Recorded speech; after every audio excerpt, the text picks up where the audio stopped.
जय हिंद क्लास। देखिए आज हम लोग समझेंगे वीज़ा और पासपोर्ट के बारे में। वीज़ा क्या होता है, पासपोर्ट क्या होता है। अगर जो हम किसी देश में प्रवेश ले रहे हैं तो उससे पहले हमें वीज़ा और पासपोर्ट का ज्ञान होना बहुत ज़रूरी है।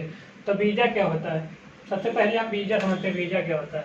वीज़ा, अगर जो हम किसी देश में प्रवेश ले रहे हैं तो उससे पहले हम जिस देश में प्रवेश ले रहे हैं उस देश की अनुमति लेनी पड़ती है कि हम आपके देश में आना चाहते हैं, चाहे वह शिक्षा हो या व्यवसाय करना हो या फिर टूरिस्ट के लिए हो। तो हमें वीज़ा, अगर जो हम किसी देश की परमिशन लेते हैं कि हम आपके देश में आना चाहते हैं तो हम उसे वीज़ा कहते हैं। ऐसे समझते हैं पासपोर्ट क्या है। तो पासपोर्ट अगर जो हम कि अपने देश को छोड़कर किसी अन्य देश में जा रहे हैं तो हमें अपने देश से खुद अनुमति लेनी पड़ती है कि हम बाहर विदेश या घूमने या व्यवसाय या फिर पढ़ाई करने या डॉक्टरी करवाने के लिए जा रहे हैं। तो पासपोर्ट का मतलब क्या होता है। पास का मतलब होता है अपने देश की सीमा से किसी विदेश की देश की सीमा को छोड़ने तक को हम पास कहते हैं। पोर्ट का मतलब होता है जहाज, चाहे वह पानी वाला हो या हवा वाला। आइए सबसे पहले देखते हैं पासपोर्ट कितने प्रकार के होते हैं। तो पासपोर्ट 4 प्रकार के होते हैं। सबसे पहले आता है साधारण पासपोर्ट, 2 नंबर पे आता है आधिकारिक या राजनयिक पासपोर्ट, तीसरे नंबर पर आता है सफ़ेद पासपोर्ट और चौथे नंबर पर आता है ऑरेंज पासपोर्ट। आइए देखते हैं सबसे पहले सफ़ेद पासपोर्ट।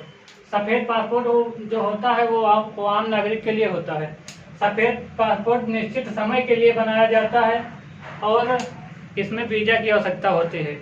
और जो ये आधिकारिक या राजनयिक पासपोर्ट होता है या निश्चित समय के लिए होता है, यह सरकारी लोगों के लिए ही बनाया जाता है। जो लोग सरकारी नौकरी कर रहे हैं उनके लिए यह पासपोर्ट मान्य होता है और इसमें वीज़ा की आवश्यकता नहीं होती है। जब चाहें तब वो किसी भी देश में जा सकते हैं और अनिश्चित समय के लिए वहाँ पर रह सकते हैं। और देखते हैं सफ़ेद पासपोर्ट।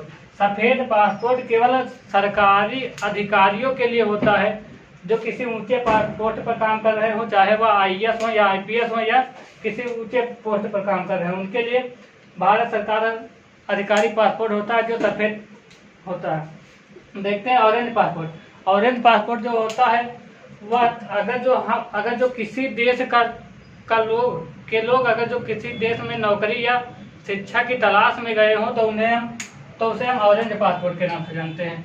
ऑरेंज पासपोर्ट वह होते हैं जो 10वीं क्लास मतलब पास ना हो चुके। वीज़ा कितने प्रकार के होते हैं। वीज़ा जो है वो 8 प्रकार के होते हैं। सबसे पहले आता है ट्रांजिट वीज़ा।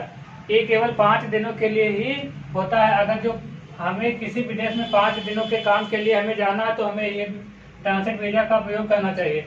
टूरिस्ट वीज़ा 30 दिनों के लिए होता है। अगर जो हम किसी देश में घूमने या कहीं पर किसी देश में घूमना चाहते हैं तो हमें 30 दिनों के लिए या टूरिस्ट वीज़ा का प्रयोग किया जाता है। बिजनेस वीज़ा, अगर जो हम किसी देश में अपना बिजनेस या कारोबार चलाना चाहते हैं तो हमें यह बिजनेस वीज़ा का उपयोग करना चाहिए। स्टूडेंट वीज़ा वह होता है अगर जो हम किसी देश में पढ़ाई करने या कॉलेज के लिए हम जाते हैं तो हमें स्टूडेंट वीज़ा का प्रयोग करना पड़ता है। वर्किंग वीज़ा क्या होता है। वर्किंग वीज़ा का उपयोग हम वहाँ पर करते हैं जहाँ पर हम किसी भी देश में काम के लिए जाते हैं तो हमें वहाँ पर वर्किंग वीज़ा का प्रयोग करना पड़ता है। मैरिज वीज़ा क्या होता है। मैरिज वीज़ा अगर जो हम किसी देश से किसी लड़की की अगर जो हम शादी करना चाहते हैं तो उसके लिए हमें मैरिज वीज़ा का उपयोग करना पड़ता है।